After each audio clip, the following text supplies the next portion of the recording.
નમસ્કાર દર્શક મિત્રો, હું છું રૂપલ લુણીચિયા. સંપૂર્ણ ન્યૂઝમાં આપનું સ્વાગત છે.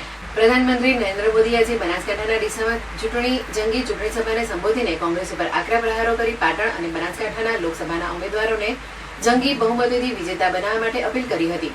દેશના પ્રધાનમંત્રી આજે બનાસકાંઠાના ડીસા એરપોર્ટ ખાતે વિશાળ ચૂંટણી સભાને સંબોધન કરવા આવી પહોંચ્યા હતા, જ્યાં મોટી સંખ્યામાં લોકોએ મોદીના નારા લગાવી પ્રધાનમંત્રીનું સ્વાગત કર્યું હતું.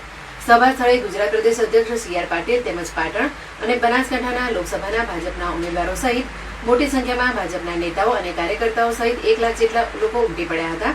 જોકે પ્રધાનમંત્રીએ સભાને સંબોધન કરતા કોંગ્રેસ ઉપર આકરા પ્રહારો કરતા કહ્યું હતું કે 2014 પહેલા આતંકવાદ, ભ્રષ્ટાચારની ખબરો હતી, દેશ નિરાશામાં ડૂબી ગયો હતો. આવી વિકટ પરિસ્થિતિમાં તમે મને દેશની સેવા કરવાનો મોકો આપ્યો. મેં પળ પળ દેશવાસીઓ અને દેશના નામે કરી. 2019માં બધા માનતા હતા કે બીજી વાર સરકાર નહીં બને, પણ 2019માં મજબૂત સરકાર બની અને હું ફરીથી દેશની સેવામાં ખપી ગયો. 2024માં હું અનેક અનુભવો લઈને આવ્યો છું. 10 વર્ષમાં દેશને ચલાવ્યો છે, તો હું દેશના સમર્થનની ગેરંટી આપું છું. ગેરંટી લઈને આવ્યો છું. મારી ગેરંટી છે કે હું હિન્દુસ્તાનને દુનિયાનો સૌથી મોટી અર્થવ્યવસ્થા બનાવીશ. ત્રીજી વાર સરકાર બનશે તો 100 દિવસમાં શું કરવું તેનો પ્લાન તૈયાર કરીને રાખ્યું છે. 2014માં હું પહેલી વાર લોકસભામાં આવ્યો તો કોંગ્રેસે કહ્યું, આ ચા વાળો ગુજ્જુ દાળ ભાત ખાવા વાળો શું કરશે. કોંગ્રેસની સભામાં કેટલી લઈને ચા વેચી મારી મજાક બનાવતા હતા. 2019માં કહ્યું કે ચોકીદાર ચોર છે, મોદી ખૂનની દલાલી કરે છે. રાફેલની વાત કરી. 2019થી એમણે મોદીનું અપમાન કરવાનું અભિયાન તેજ કર્યું. કોંગ્રેસના શાહજાદાએ પૂરા મોદી સમાજને ચોર કીધો. તેમણે મારા પિતા વિશે પણ ખરાબ કહ્યું. પહેલા ચરણમાં ઇન્ડી ગઠબંધન પરસ્ત અને બીજામાં અસ્ત થઈ ગયું. રાજસ્થાનમાં એક પણ સીટ એમને મળે તેમ નથી. હવે તેઓ ફરજી વિડીયો બનાવે છે. જે પાર્ટીએ 70 વર્ષ સુધી રાજ કર્યું, કોંગ્રેસવાળા સાંભળી લો. મોદી જ્યાં સુધી જીવતો છે, હું તમને ધર્મના આધારે આરક્ષણનો ખેલ નહીં ખેલવા દઉં.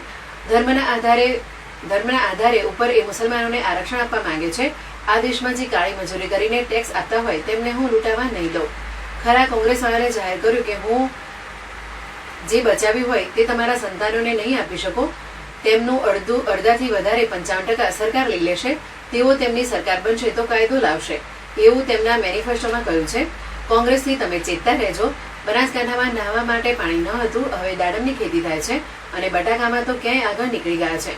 પાલનપુરમાં વંદે ભારત ટ્રેન આવી, કેનાલો અહીં આવી.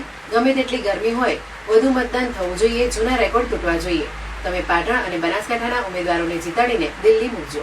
बनासकांठा से बहन रेखाबेन चौधरी और पाटन से भाई भरत सिंह डाभी वो विजयी होकर के दिल्ली आएंगे, आपके आशीर्वाद से आएंगे. और आप जब उनको एक वोट देंगे तो वोट उनको जाएगा इतना नहीं है, वो वोट सीधा सीधा मोदी को जाएगा.